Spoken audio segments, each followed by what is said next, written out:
All right. Well, as folks are getting logged in, they're going to just be spared my intro. But first of all, I want to thank everyone for joining us tonight. We have some really great presentations for you all. I'm really excited to hear them all. But welcome to another edition of A2 New Tech. For those who aren't familiar with me, my name is Hein, like the ketchup without the Z. I co-own a branding studio based in Ipsy called Huck Finch. For first timers like Kieran, hopefully I didn't butcher your name. Welcome to our monthly meeting. Hopefully you stick around for future ones. And for everybody else who are veterans at this, thank you for continuing to show up and listening to me talk to you every month. And Happy New Year's to everybody. It's belated. And this is our first one of 2021. And we're going to kick things off a little differently this year. We have some really great presenters, like as I mentioned, who are going to be sharing most of them have actually pitched in the past, who are going to share some lessons and tidbits and experiences that they went through in 2020 that might help you as an aspiring entrepreneur kick off the new year and your journey off right. And of course, we have more than just entrepreneurs in the audience. So we're going to do a quick poll to kind of see who we have. Let's start that up real quick.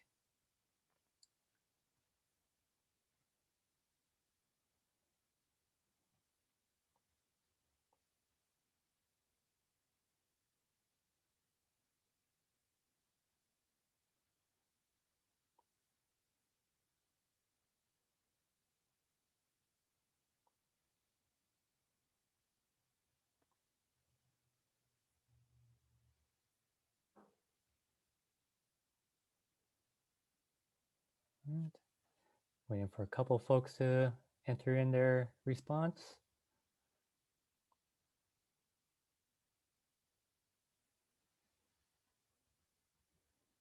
I'll give those folks 15 more seconds.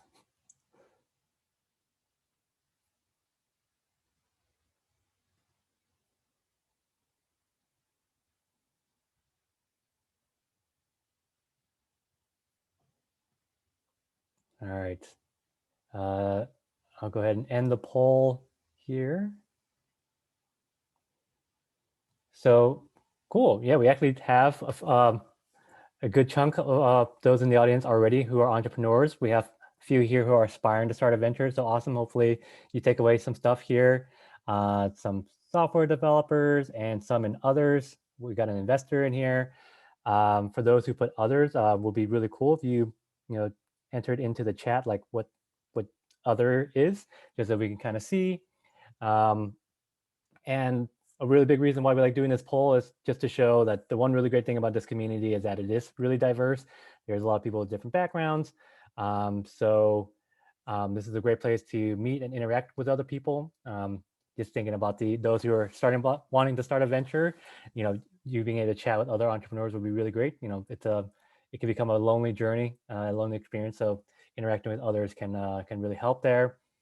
And we're going to have a breakout session afterwards for folks to get to know and meet each other. Another really great place to meet folks in this community is through our Slack. I'm going to share the link there if you're not a part of it already. It's a really great place to share general announcements, find out about different events coming up, other meetups, open positions, and a lot more. So do join the Slack group. And I know you're all here to hear our speakers, but before we get into that, I want to quickly thank our sponsors who keep this thing going, A2 Geeks, Roger Rails, and our co-organizers at the Entrepreneurship Clinic at U of M Law School and Ann Arbor Spark. For those who aren't familiar with the format, we're going to have 4 different companies, 4 speakers speak tonight. They're going to share 5 minutes. Typically, these are 5-minute pitches, but in this case, we're going to do 5 minutes of lessons learned. And then 5 minutes for open Q&A. Feel free to type your question into the chat for them. They'll run through them. And if their 5 minutes is up, they'll just continue to respond to your question through the chat. And you might be able to interact with them through the breakout sessions as well.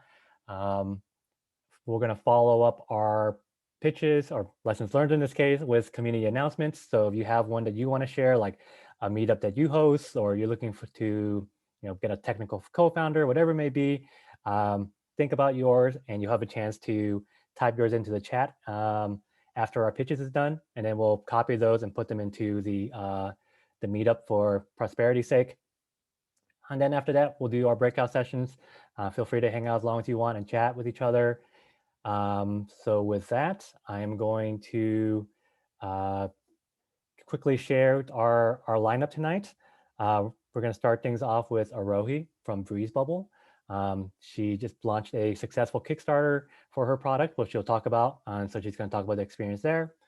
Then we'll have Sam Lola of Shuffleboard share his how he went publicly launched Shuffleboard and the experiences there. Varun and Amulia from Lease Magnets will talk about how they went about scaling their SaaS product. And then we'll round things out with Neil Kane. He's a founder of Illinois Partners and an author of the Innovator's Secret Formula. And he's going to talk about the SBIR program. I had never heard of that one. So it's really cool to kind of hear about the different opportunities for funding, which he'll get into more.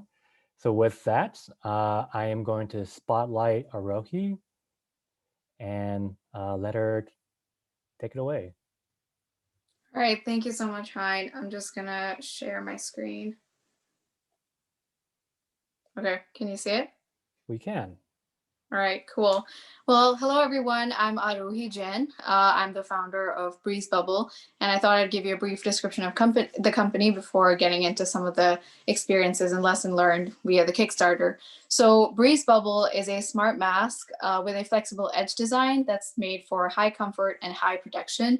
I started working on this product back in 2019 to combat the problem of air pollution when I recently visited my family back home in India. Some of the problems that I found with the current masks available were that the products were uncomfortable, they were restrictive, difficult to breathe through, fogged up glasses, or just didn't provide effective protection. And so I developed the Breeze Bubble to give the best of both worlds, high comfort and high protection for people living in polluted air environments, and over the months pivoted to servicing the current demand in the US. And I launched this product on the Kickstarter platform. To give you a brief about Kickstarter, it is a crowdfunding platform that has a great and large community of backers who support new ideas and inventions. And this is not an ad for Kickstarter or anything, but I would highly recommend any entrepreneurs who are looking to launch consumer products because this allows you to make a big splash really quickly and gives you a lot of traction. So as part of Breeze Bubble, this was my first campaign, and we raised $50,000 from over 650 backers within 45 days.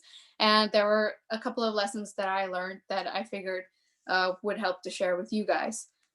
The first one is to make a really attractive campaign page to have the users that enter your page stay there for more than 5 seconds. And I just wanted to share our campaign page on Breeze Bubble on our Kickstarter. And some of the most highly funded campaigns have a great thumbnail, a good description, and also a really informative and comprehensive story. So that will include everything from the key features of the product, how to use the product, things like we've added like how to replace filters, comparing it with the competitors, giving a brief about the timeline and the story, some of the stories of the ideation and prototyping phases, as well as some stretch goals and cool things that you would offer to the Kickstarter backers. The more information, the better. So that's the first lesson. The second one is that pre-launch is key. So some of the activities that include in pre-launch activities is creating email lists, doing social media marketing to garner a lot of early interest, and using platforms like Kickbooster and Backerland to get a lot of initial users who are unpaid subscribers who are really interested in the product, so that you can notify them on the day of the launch. And that will hopefully help you cross your funding goal within the first 48 hours. This is really crucial because it does a couple of things. First of all, it brings you to to the Kickstarter algorithm. It brings you to the top of the page. It shows you on the main page and the headlines. That helps get a lot of views and eyes on your product. It also increases network effects. So if a person comes in and sees that a campaign has got a lot of traction within the first few hours, they're more likely to fund your campaign. And it also makes a good headline for a press release, which brings me to my third point, which is our main areas of marketing. So the first one was press release, where we contacted about 80 publishers, journalists, and newspapers, and got about 10 to 12 articles published for promoting the Kickstarter campaign. We also contacted about 150 micro influencers and ended up getting brand deals with about 15 of them. We implemented some paid advertisements on Google, YouTube, Facebook, and Instagram. It's really useful to do your surveys and customer discovery before that, so you really understand your key demographics early on, so that you can target the right people. And finally, we used our University of Michigan alumni networks and got a lot of help from the Ann Arbor community of entrepreneurs to make the campaign successful. Lesson 4 that I learned is that a great team goes a long way. I was lucky to get a project with Professor Amy Sell's project management class, and was able to work with the few students who are interested in Breeze Bubble, who helped create some of the marketing strategies and implement them that I mentioned before. And finally, I want to say that the Kickstarter community is really awesome, and I would definitely recommend putting your products up on there.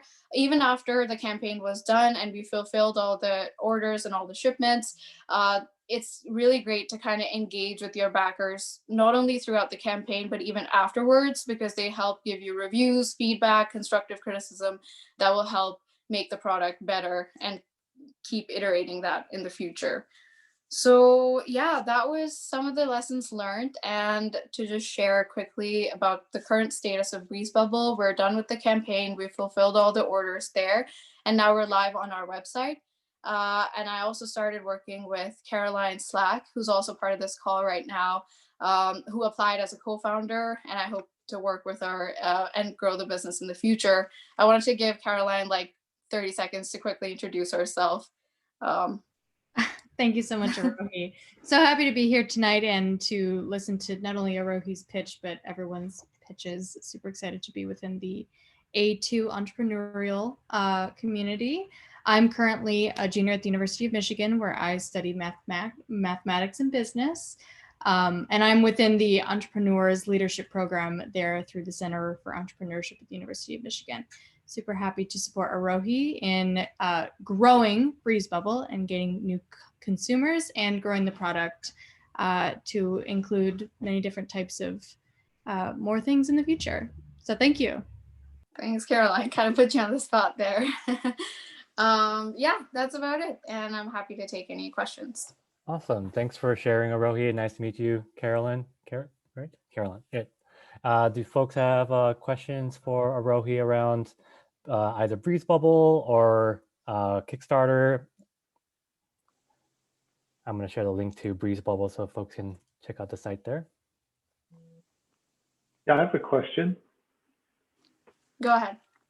I just, where do you go from here? I mean, it sounds like you had a very successful Kickstarter campaign and delivered some product. Where do you go next in terms of marketing and expanding?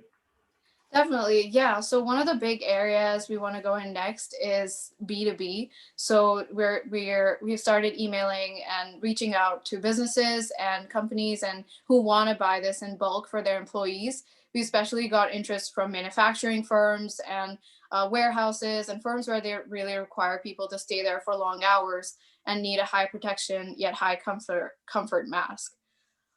So that's probably the key area, and then just kind of growing the marketing. And once like the COVID market is done, really, then we want to expand to going into countries like the initial idea that we started with air pollution and countries where people still wear masks to protect themselves. Quick question. Any other questions for Arohi?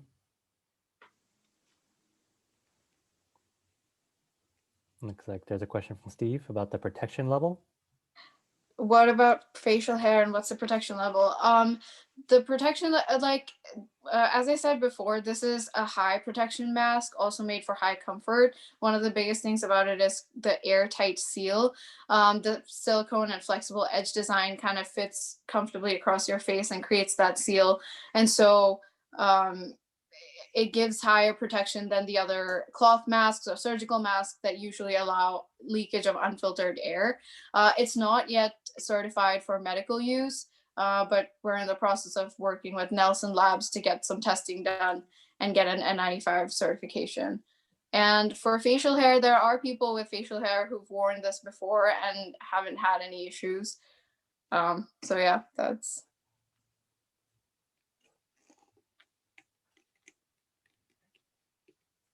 Couple more minutes. Any other questions for Arohi?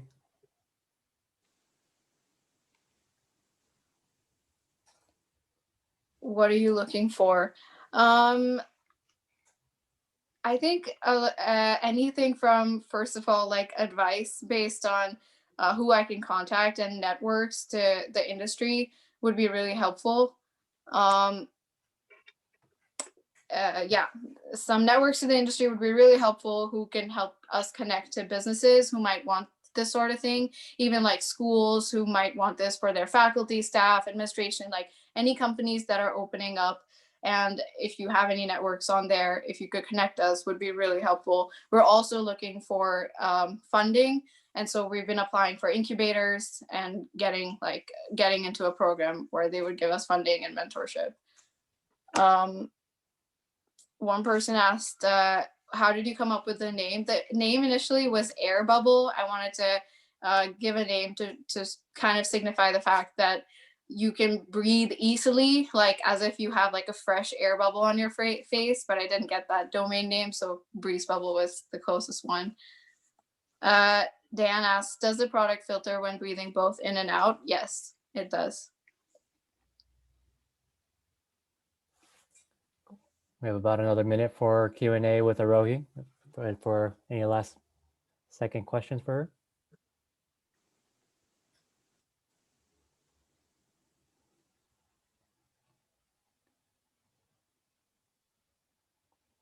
Looks like we have a couple final questions. Evidence that it's effective against COVID.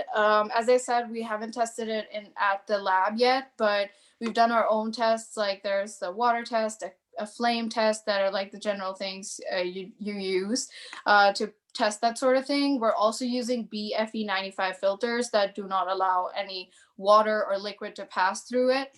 And they're replaceable filters, and people can cut out their own as well from N95 masks and stuff like that. There was another question. The price silicone allergies, we're using skin-friendly silicone. So nobody has said anything about any silicone allergies in our tests. The price is $30 on our website right now for one mask, and then we give some discounts for like a 2-pack or a 4-pack. Great. All right, thanks. Oh, one last one from Jim. Athletics activity. I actually sent it out to a couple of U of M athletes, and because some of them have been having a lot of problems breathing with the current cloth masks because they stick closely to their faces, and after trying out the Breeze Bubble because it has a bit of space inside it, they found it to be very different and very useful. So I'm also going to be targeting this avenue and finding some more athletes. Thanks, Arohi, so much for sharing Breeze Bubble again with folks and for sharing your lessons that you've learned. Really so excited for the Kickstarter. And with that, we're going to move on to Sam. All right, thank you. Thanks, Arohi. Sam's going to share how he launched Shuffleboard publicly not too long ago. So take it away. All right, awesome. Hi, everybody. Nice to see y'all. Nice to see some familiar faces. I was here probably, I should share my screen probably. Let me do that real quick. I was here last year at some point. sharing a little bit about Shuffleboard. And I just want to share a little bit about some launch lessons learned and a little bit about sort of a thing that I did with Shuffleboard, which is sort of working transparently in public. So real quick, Shuffleboard, you should use it for your meetings at work. Basically, the way it works is you create a board with questions, like a retrospective, if you've ever been part of an Agile retrospective. What's working well? What's not working well? Everybody can join the link on their phone and they can add their answers to the board, and then you can collaboratively vote on the popular answers and get a report at the end. So it's just a good way to get engagement from your team if you have like a meeting structure that you run repeatedly. I could talk about it forever, but I'll just continue on with the launch. So I launched about a month ago. This is my product hunt launch page. I'll just give a quick summary of the launch. It went pretty well. The hunter put it for the wrong time on product hunt, which you get one shot at doing. So I woke up at 3 a.m. and like panicked by myself because it wasn't at the right time, and I had to like contact support, and it was very dramatic for me by myself in my room. But it worked out, and I just want to say thank you, by the way. If you saw this and upvoted it, thank you, because we got a lot of love from the Ann Arbor folks and people I've met here throughout the years. So I think Hein's picture is actually on this screen right now. So cheers, thanks everybody. Quick launch stats. I think we got about, it was okay. I think we were like 20 on Product Hunt, like 1,500 views, about 200 signups. Happy to answer any other questions about launch. But the thing that I also wanted to talk about that Hein asked me to mention is this thing that I did where I recorded my screen and my face as I worked on this tool. So this is my desk where I'm sitting right now, actually, and that's the camera I used to record my face as I worked. And I published all these videos on YouTube. There's about 100 videos, 90 or 50 of which are published, and they document the entire process from having an idea all the way through to customer discovery, design, development, and building a launch and launching the tool. So if you want to see me panic at 3 a.m, that'll be live on video soon enough. I wrote a little document that describes some lessons I learned on my blog, and I just wanted to share a couple of things. If you're considering doing some kind of work in public thing, which is sort of a bit of a theme, it's hip these days.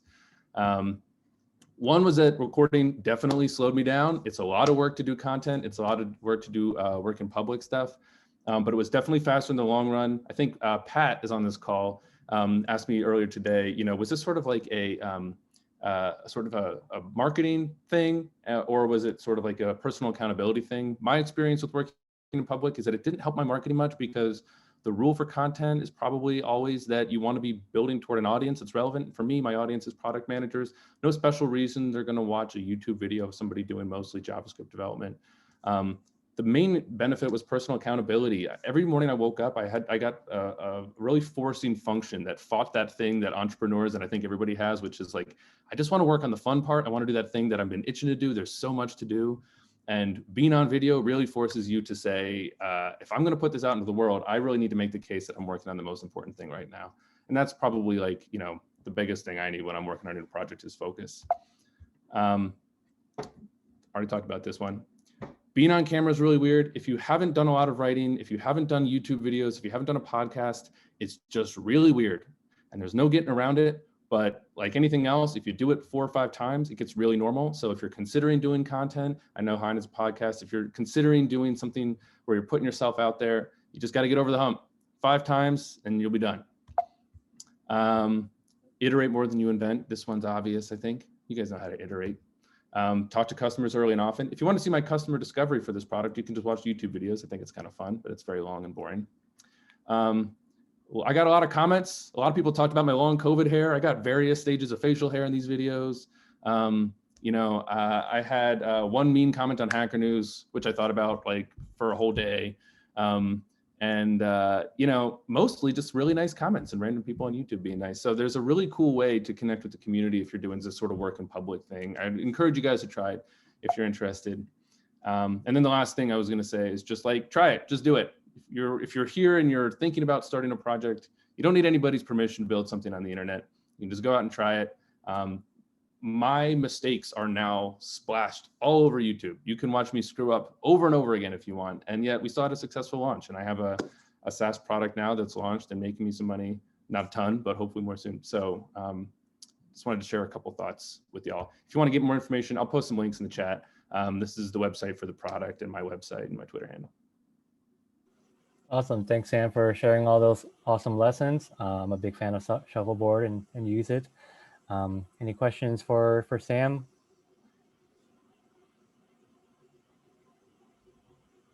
I guess I'll start with the how did you decide to film yourself? Why was that something that you wanted to put in here as well?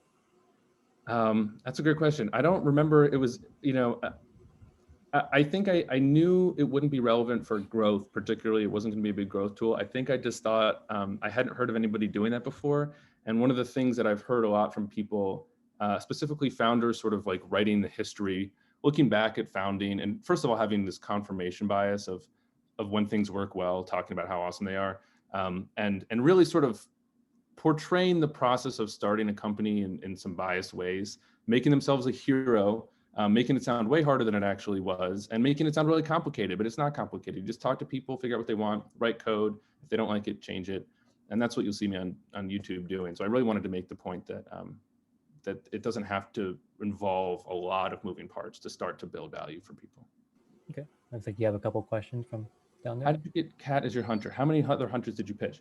I got Kat as my hunter. I had actually met Kat, who's a partner at Y Combinator, through actually did a job interview where she was involved. So I met her through there briefly, and I just emailed her and another YC partner, and I was gonna email more people, and then I just decided not to because they hadn't gotten back to me. I decided not to. I decided to launch myself.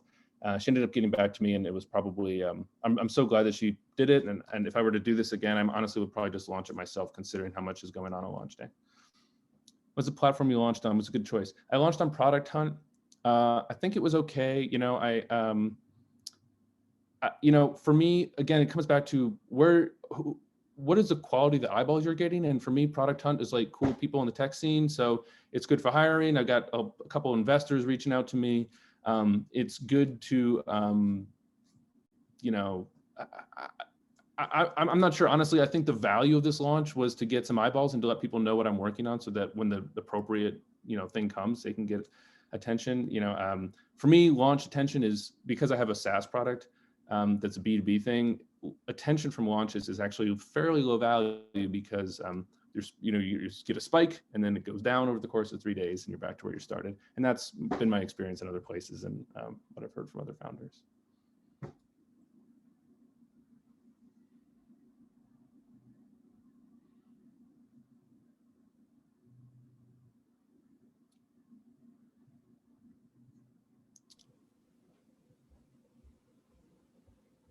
Other questions for Sam? We got a couple more minutes. What is a must-watch video from your series? Ooh, great question. I'll send the link. Here's the series right now. I think a good one would be Database Hell, I think is one that's called, because you'll see me think that it's not going to work. And there's a couple points in there where I realized it's just not going to happen. And then it ended up working. But I'll go through when somebody else is speaking toward the end and post a link to a dark moment where you just see me really annoyed. Go to market plan from now forward. That's a great question. I'm not a great marketer. So my thought is, frankly, I've put a lot of time in sort of the marketing sales side with the launch, and some when is Netflix picking up the series? Hopefully never. It's very boring.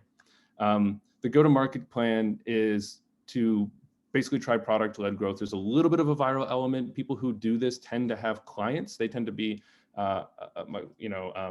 designers. I have architects, customers, lots of product managers. So I'm hoping to make the experience of using this really, really great. And so anybody who has any involvement in a meeting gets emails, gets value, and knows exactly how to re-engage. And really what I have now is a big list of things I need to do to fix for people, and features to build based off of series requests. Watching the demo now to see how it could help for Zoom meetings like this. Yes, it could help for meetings like this. I think the poll that Hein had was really great for a simple Zoom meeting, but if you're out there and you're running meetings at work, especially if you're a project manager, program manager, you're doing retrospectives, or you're a team lead, check out getshuffleboard.com. I'll put the link in now. And I would really appreciate feedback from y'all. Truly, oh, that's not public. Well, I'll post some links soon. Any last second questions for Sam? Oh, we have one last one here from David. the best form of reaching your B2B audience? If you find out, let me know. I mean, just to follow up on that, like I did see on your website that you do have some B2B clients, and it sounds like that's kind of where this is intended. Some local ones like Nutshell and Atomic Object. That's really cool. So, how did you kind of initiate those conversations with Instrument and Design for America to get them to use the product? So my first early customers have been early network. So Atomic, one of my first interviews for customer discovery is a manager at Atomic, my buddy Jonah, who I just know. And he talked about it at Atomic a couple of times, maybe during the launch. And so somebody else ended up buying it there. Nutshell, I'm close with folks at Nutshell. If anybody's on the call, hi. So that was like a thing, a sort of close friends. Instrument, Design for America, and some of my other customers who aren't on there are sort of second order networks. So recommended by somebody I know who works there and recommended to somebody else.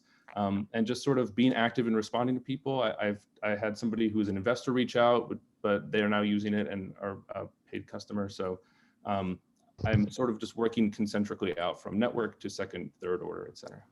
I actually had a question, if it's okay if I can ask. Is that format fine? Yeah, please. So yeah, my name is Ani. I'm actually a student at the University of Michigan. It's nice to meet you guys. It's actually my first time joining an Ann Arbor meetup call or any, I guess, event. New to the meetup community. I actually just joined the Slack. I was just wondering, with your experience, I'm wondering, how contacting you specifically. I'd love to, I guess in the future hear more and see more about Shuffleboard. Are you going to put some links up in the actual chat itself? I tried to put a couple in there. There should be a few links for me. I'll put my personal website. I'm normally a UX consultant as well. So there's my website there. If you guys want to contact me, you can reach out anytime. Happy to talk to anybody.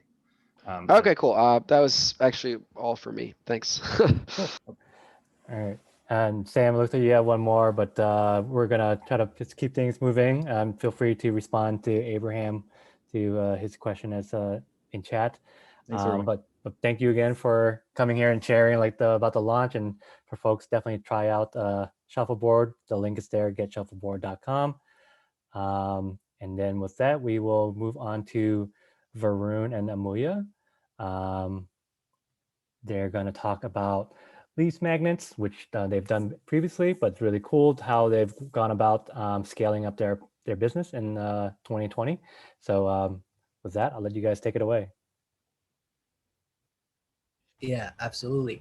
Hopefully you guys can see our screen. We're about to, let me go ahead and make that full screen. Awesome. So my name is Amulia Pamar. I'm the co-founder and CEO of Lease Magnets. Varun? Hey guys, my name is Varun, co-founder with Amulia here. Yeah, and we are excited to get the chance to share a little bit about our story in building a B2B SaaS startup as college students, and definitely not industry insiders in this digital marketing and also real estate space.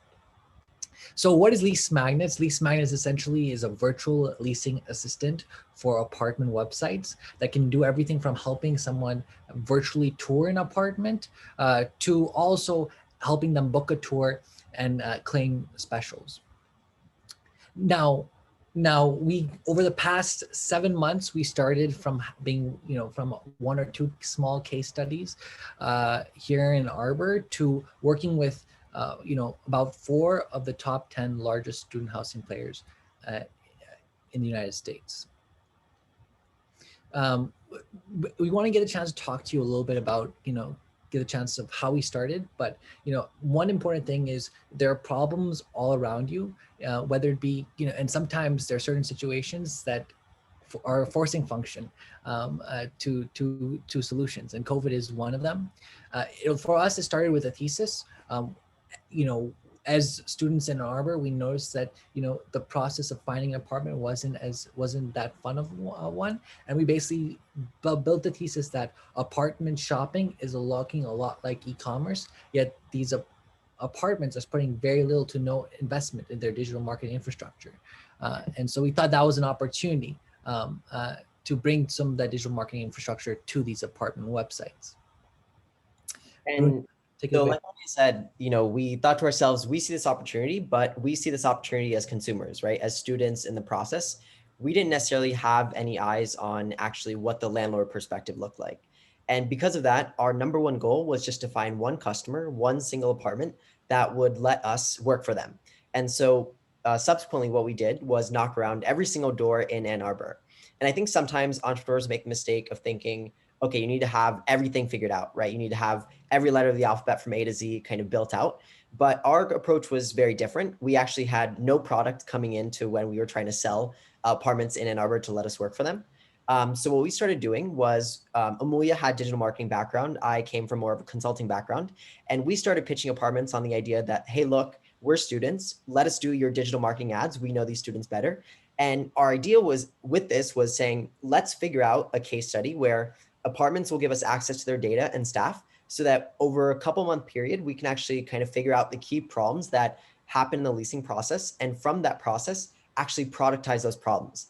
And so you can see on the board what exactly happened here. We did everything kind of manually. We were doing flyers, we were doing physical marketing, guerrilla marketing, and we kind of iterated from there. Emily, if you want to go next slide. But a big lesson that we figured out was we needed to put ourselves in the shoes of the end users, right? Even though we argued we were part of that ourselves, we needed to figure out what it looked like from other perspectives. So this is the classic, customer discovery process that you might look at, but it's more than just saying, oh, let's analyze the website activity of these students searching for housing. Beyond that, it's really about, figuring out what different stakeholders thought of. And for us, that meant even joining the Facebook groups of parents of students who are searching for housing, right, on different campuses across the country. So it was a lot of manual work like that. And we kind of took all those lessons that we were figuring out throughout this whole customer discovery process to truly build out our first MVP, which the key thing that we were seeing was, hey, look, all these people are doing research outside of business hours, but there's no key way to actually take any action or schedule an in-person tour online. And even a small iteration like that, combined with a few other product tools that we were putting on these websites, led to us kind of generating $120,000 in lease value for our first client. And so over the next several months, we kind of were iterating on this product and getting a few customers, not only in Ann Arbor, but also a couple other areas. But that's when COVID hit. And that's when we kind of realized a bigger need, which I'll, Amelia, pass it off to you to kind of describe what happened when the pandemic hit. So essentially what we noticed, we started observing a lot of different apartments were basically needed a virtual tour, but a lot of people couldn't get actually visit the apartment in person. We started seeing people publishing these videos on YouTube, but there wasn't a very good way, a very natural experience for a person who just landed the website to experience the tour. So that's where we combined this idea of almost like a chatbot and a virtual tour, as well as the narration that you might get on a FaceTime tour.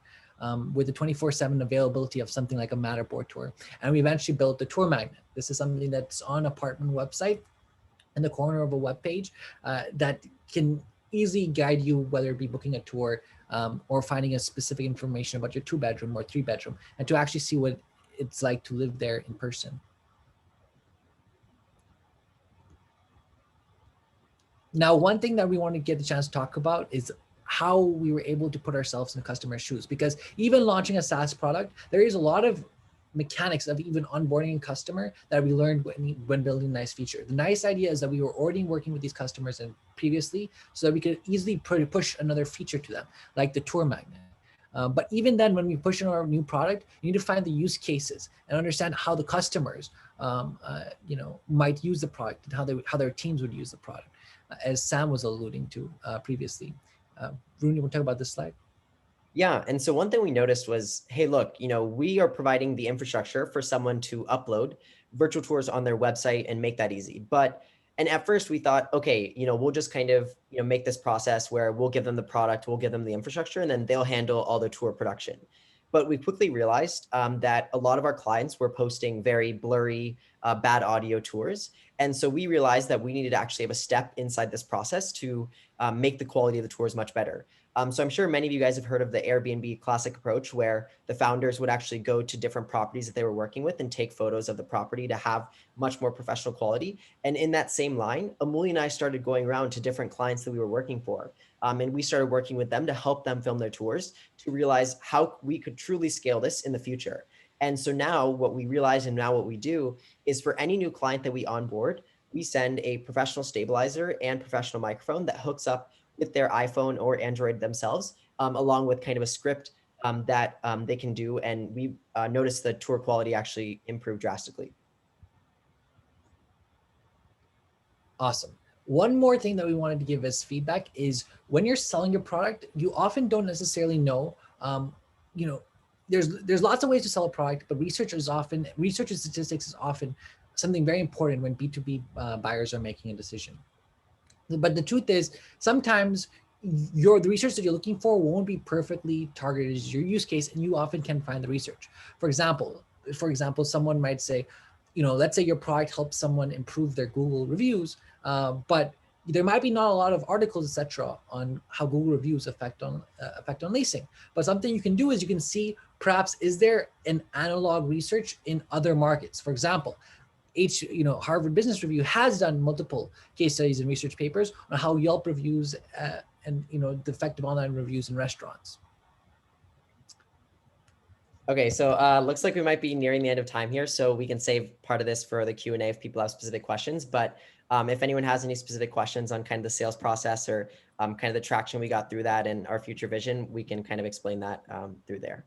But thank you guys for letting us talk about this. Yeah. Well, I'll start with the first question. Like, what does automating the sales process?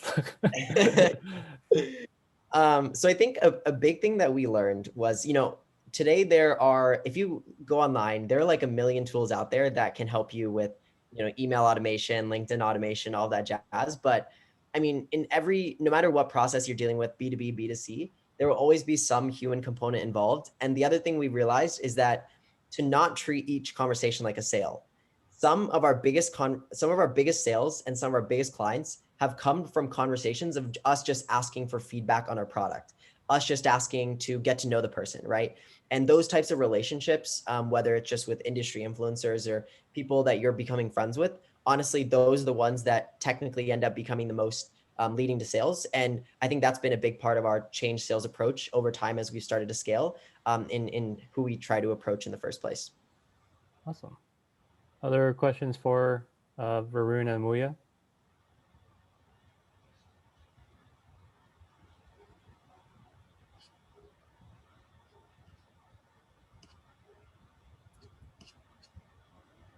Looks like you have a couple questions there. Oh, Mo, do you want to take the first one? I can take the second one. Yeah.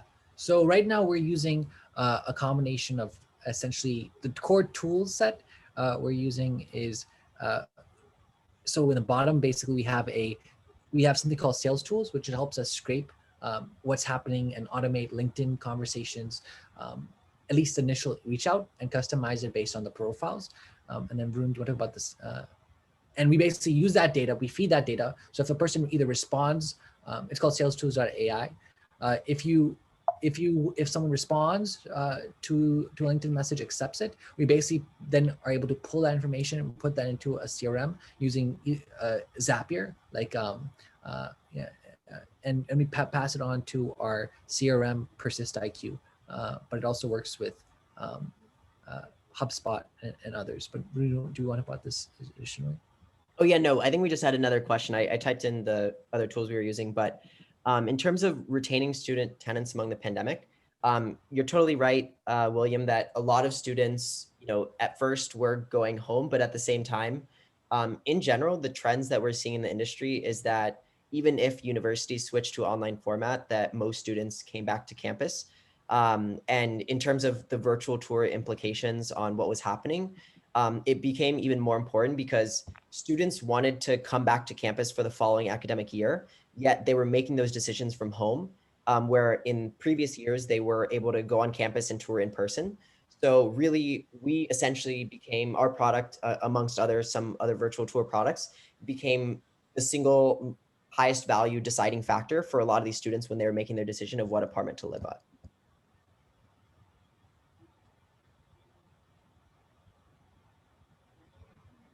Emily, you want to take the 3D question? Yes. Hi, Maria. Great to hear from you. Again, I think we got a chance to chat maybe a little bit at our last meetup. But essentially, I think you bring up a great point, right? Are we trying to compete with something like a 3D tours? And what, after doing research and actually experiencing our customers, the biggest thing is what we want to do is we want to be an enabler of the digital marketing strategies that apartments want to implement. So, what we really started looking at, while initially, you might see us as a virtual tour tool, what we realized at the end of the day, we become more of a tool and a player to actually interact with the digital visitor. For example, something that we make a very big deal is to be able to so we looked at the different markets to see what the other competitors are doing, Matterport, etc. And we noticed that competitors like Matterport are not actually capturing leads of our customers. And so we first started capturing leads and booking tours. And then we said, okay, what other data do we have to play with? And we said, oh, wow, we can actually gather for every lead that we capture, we can also see a series of interested events that they're interested in, 2-bedroom, their amenities, etc. And then we broke that down further. How do we provide even more value? How do we increase the conversions on our tool? Once we realize kind of a focus, we want to increase the number of leads on the apartment website. Then we said, okay, we can push special offers. And these are all kind of incremental things that, aren't being offered by other virtual tour players. And then, we added stuff like retargeting, right? So we can basically, you can basically, based on specific interests or, availabilities, you can retarget specific number of customers. And I think this is just the fundamental layer of realizing what we want to be is we want to be basically a digital marketing tool, a platform for all of hospitality. And for us, this virtual tour and soon to be a more intelligent virtual leasing assistant is kind of how we're starting. And we're starting with virtual tours, and we're trying to branch out from there. And Rune just posted a link to a sample site so you guys can check out the tool in its current state. Thank you. Yes, Yeah. absolutely, Maria. And then I think we have about time for one more question, but you guys can feel free to respond to the other ones through chat. Yeah. Sam, I love your question. Do you want to start and I'll add on? Yeah. In terms of enjoying most, I think it's really about realizing that since Emily and I started when we were sophomores in college and up until now, I mean, the obstacles we faced, I mean, the pandemic is the most, one that might seem the most apparent, but, obviously there are hundreds of others. And I think the biggest thing I realized is no matter what obstacle or what iteration or what pivot you need to make as a business to fit whatever external circumstances are going on, the one thing that will kind of stay continual through that is kind of the team that you're working with. And that is really core to all the decisions that we've made and our goals as a group. And I think one of the most exciting things right now is that even though to date it's been mostly me and Amelia working full time, we're now starting to expand our team, not only advisors of people in the industry, but also some awesome students who are with us now and really helping build our business. And I think that has honestly been the best part. Yeah, absolutely. No question. And Arbor Spark and some of the communities here have been super helpful. The other thing that I think has been super fun about being able to have a B2B SaaS business is I remember how many doors that were pounded. I just remember even, pitching people when it was raining outside, just walking from apartment to apartment, pitching out some of the larger apartments, even in an Arbor and outside of it. And now that we've grown, we went to the top of some companies and very top of people like Asset, which are which control a lot of apartments. We went to many states. We went to Texas, California, and then finally now, about a month and a half ago, I see the very top of these property management companies finally start implementing our software in many of the apartments that told me and Varun no very early in the process. And I think I have one of the checks from one of the first customers that said no to us so many times. And 1 year later are now customers. And I cannot tell you what a feeling that is like, put that across, a wall as a kind of a memory, to see how things have changed over the past year. And, still so many more things that are still changing, and we're still figuring a crazy amount of things as we go. But, to see that kind of, those kind of moments are things I will always cherish for sure. That's awesome. Thanks for sharing and sharing the lessons, and great to hear the updated where these magnets is. As I mentioned, there are a couple other questions in here, so feel free to respond to those in chat. But with that, we're going to spotlight Neil and let him share the SBIR with everybody. Thank you, everybody. Can you see my screen? Yes. Cool, great. Well, good evening, everybody. I appreciate the opportunity to speak to you. To do justice to this topic would clearly take the better part of an hour. So my only objective here in 5 or 10 minutes is just to tell you about the program and make sure that if it applies to you, you know how to follow up and learn more about it. Because if you've never heard of it, it's the best thing out there by far. My firm is Illinois Partners, and I put the URL on there because if you want a copy of these slides, I've already posted them. There's a resources tab on my website, and you can go there and download them. I should also add that my day job is as a faculty member in the entrepreneurship program at Michigan State. So a few of you here may know me through my MSU work, but really for 20 years, I've been an entrepreneur and a founder of different companies with a specialty on taking complex technologies out of university research labs.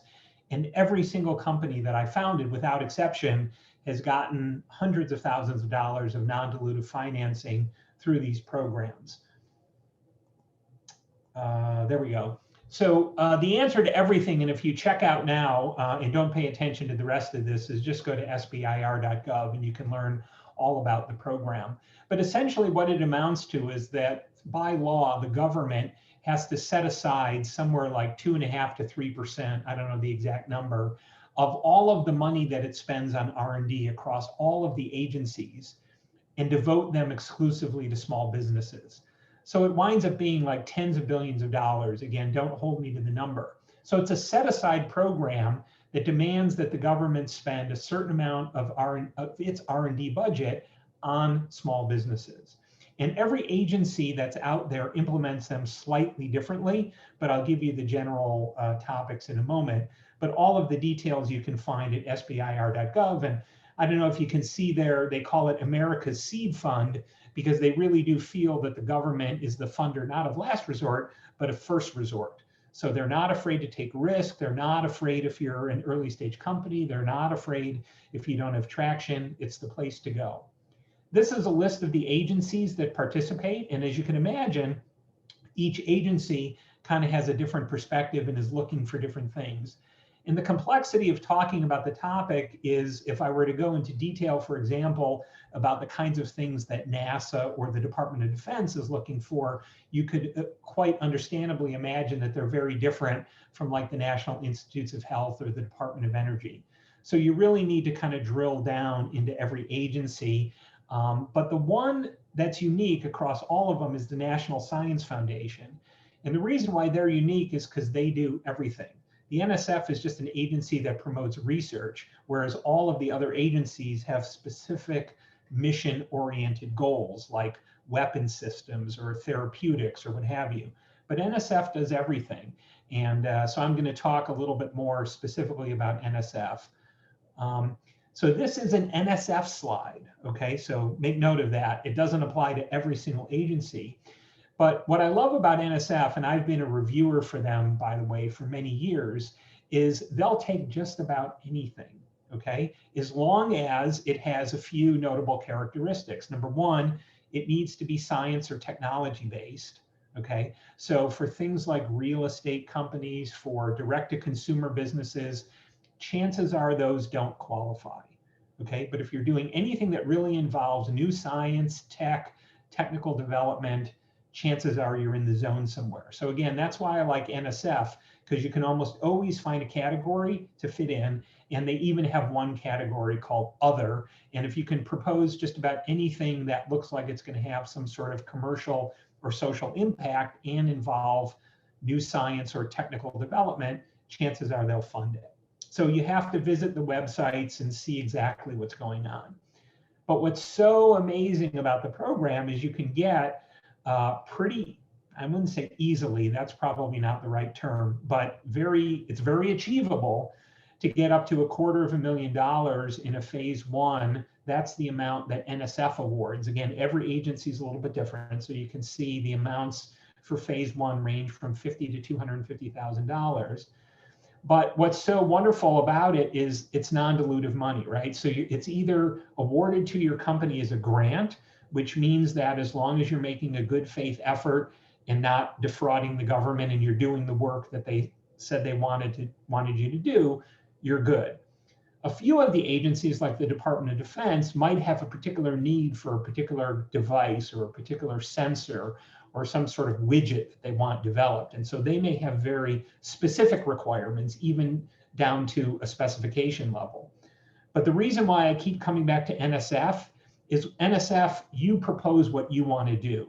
And as long as it fits into the high level category and meets the other criteria, you're good.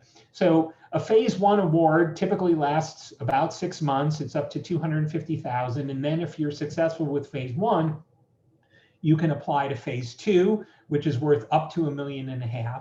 Okay. And then phase three isn't really a phase. Phase three basically means you kind of go to market and the government may or may not wind up procuring your product, and there's always exceptions, but there really isn't phase three money. But for people like me who do this a lot, you kind of tend cognitively to think of entering the SBIR process as something that within the first 2 to 3 years could net you easily over $2 to $2.25 million to fund your company.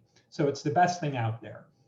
Now, again, this is for NSF, but these rules are widely applicable. Okay, so it says what we fund, R&D to overcome significant technical hurdles. It's got to be novel. It's okay to get money to prove feasibility. So if you don't even have a proof of concept yet, you may be okay. High technical risk, early stage is okay. But they also ask the question, well, if we fund this and if the development is successful, what does it mean? Or the way I think about it is we always say, well, so what and who cares? So you actually also need to articulate why it matters. What is the benefit? Are you going to be able to build a company? Is there a need out there? Are you solving a problem? Is there commercial potential? Does the government need the solution, etc.? Okay. But again, the key point here is it can't be too early and it can't be too risky. And that's why this is so wonderful. In most of my companies, I've been able to get SBIR money before getting angel money. And of course, getting the SBIR money makes it manifestly easier to get angel money because you can point to the grant and the due diligence process that you've already gone through. So you might be a good fit if you need to do significant technical R&D, you have a unique and defensible innovation, okay? You're committed to commercializing it, okay? And you have a decent understanding of the market and the customer. They do not fund necessarily basic science. In other words, if you say, hey, we're just doing research to explore some principle, but we really don't know what it's good for, or our goal is to publish a paper, you know, that's academic research and that's not what this is geared towards, okay? And in the interest of time, I cut down my slides, but if you download the deck from my website, there's some other slides at the back here that may interest you. If you go to the NSF website, and again, every agency is different and they all have schedules and they all have dates. Okay, so if you really want to dig into this, the first thing you need to do is identify the agency that you're looking at, understand their rules, and then figure out what their dates are. Because most of them might only have, you know, some of them might only have one date per year. DoD, NSF, they typically have 4 dates. So about every 3 months, there's a new window where you can apply, okay? And then it takes the better part of 6 months to actually go through the approval process, assuming you win. So you're looking at 9 to 12 months from today, even if everything goes well, okay? So that's maybe the biggest disadvantage is just the time lag. Hey, Neil, I don't mean to, as you mentioned off the top, to be able to do this topic like justice, it will take an hour, but for the interest of time, I don't mean to cut you off now, but Oh, I'm What is- sorry. Okay, sure. I yeah, didn't. just I and think that's actually the last slide. oh, perfect. So, yeah. Anyway, just to finish that sentence, NSF has a pre-proposal process. So you can very quickly write up a short abstract and then they'll tell you whether they want to read your full proposal or not. Okay, sorry about that. I didn't see your text. I didn't No, realize that's fine. This is super informative and very valuable. I mean, just hearing just seeing the numbers alone for those 3 phases, like really shows an opportunity for folks to take advantage of this program. We're going to open things up for the next 5 minutes for folks to ask Neil some questions Sure. as it relates to SBIR. I actually had a question if it's cool. Okay. I actually am looking into pursuing a startup that's focused on hard tech specifically, and I was looking into the SBIR program. I was wondering, what do you think that I would need on a team? Because obviously, being a college student, I don't really have any like credibility. So I guess what do they look for in your experience on a team that would show that, hey, like I could, do whatever technical project it is that I'm pursuing? That's a And good also question. maybe a little bit more information on the like documentation they're looking for, like if you already once you incorporate and so on and so forth. But the team is the most important question, I would say. Sure. I don't know who asked that, but thank you. So unquestionably, the caliber of the team matters, right?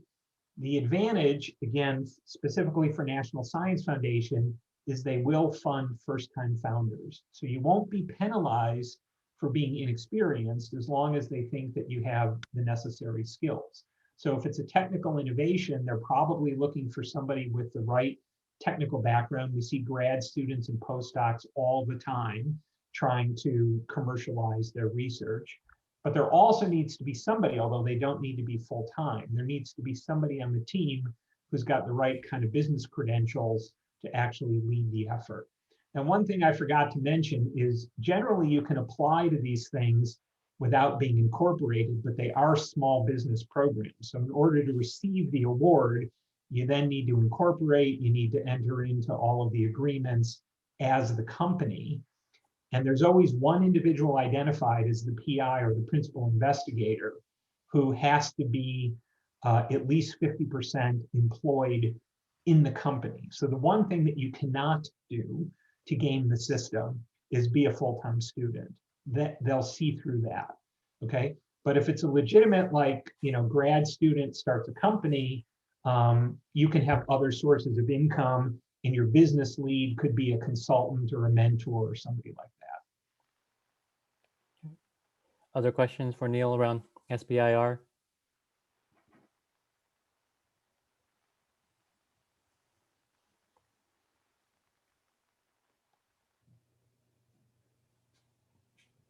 I guess the question maybe I had for you was like, how has like the pandemic in any way has it affected like the SBIR?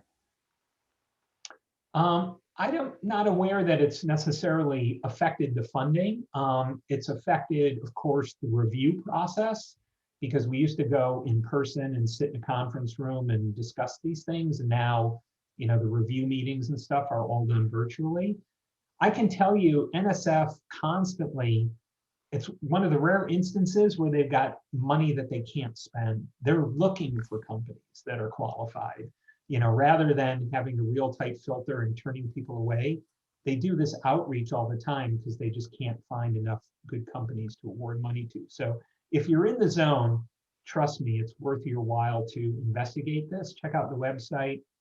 I'm happy to hang around for a few minutes now, or if any of you really want to talk to me further, there's a contact page on my website. You can reach out to me that way too if you want to. Awesome. Yeah, we have about another minute for questions for. And I'd recommend, if you do decide to go down this path, and there's tons of ways to get help. Some of it you pay for, some of it's free through the university and whatnot. But if you've never done it before, get some assistance from somebody who's been through the process. That'll very materially raise your odds of getting an award. Yeah, that's really great advice there. And And Neil, thank you so much for taking the time to share SBIR with folks. Hopefully this is up. Oh, looks like you have. I'll just respond to Roger's question. When the COVID started, they announced like a fast track program, like a lot of agencies did. And I was close to applying and in the end didn't, but they basically said, we'll give you an answer within 3 weeks. So they compressed a 6-month cycle to 3 weeks. They said, if you've got anything, again, NSF, if you've got anything that even smells like it could be applicable to COVID, whether it's a disinfecting thing, masks potentially, virucides, therapeutics, anything, they were just like handing out money. They did the same thing with one of the oil spills in the Gulf about 10 years ago, if you remember that, when the Horizon, I forget what it was called, when it blew up in the Gulf and all the oil was spilling for a couple months. Same deal. They issued a call. They said, we're desperate for solutions. If you've got anything that can help us address this, they had a fast track program for that. Awesome.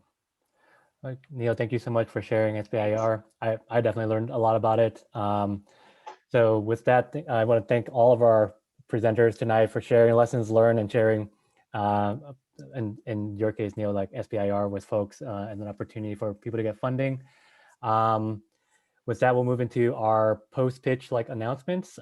So if you have anything to announce, whether you're something to promote, whether it's a meetup or if you are looking to hire, looking for a collaborator for a project, feel free to take over the next few minutes, like type it into the chat.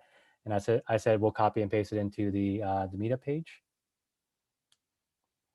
And as folks are doing that, I just wanted to quickly promote our next meetup. We'll be going back to our regularly scheduled format of having some startups pitch like their ideas. So if you have an idea that you want to pitch, or if you kind of have a lesson worth sharing as well through the experience, like and you have pitched already, feel free to reach out and let me know. We'd love to kind of chat with you and to see if it's a good fit. Our next meetup will be on February 16th at 6:30 as our usual time. And yeah, looks like the most important thing was Neil mentioning, Roger mentioning that Michigan's up in basketball. So that's obviously very key.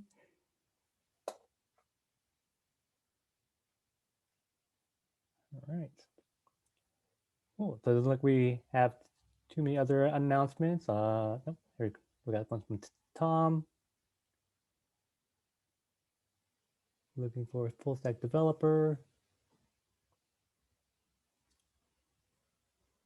Ani is looking for people with expertise in indoor farming spaces, as well as power systems and waste management.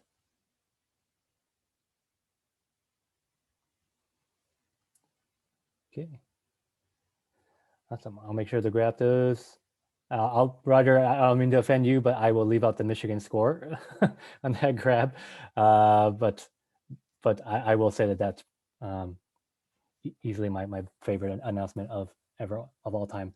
So with that, I want to break people out into a little breakout room for you get to continue having conversations. I know things are getting a little late, so if you have to drop off, feel free. But I'm going to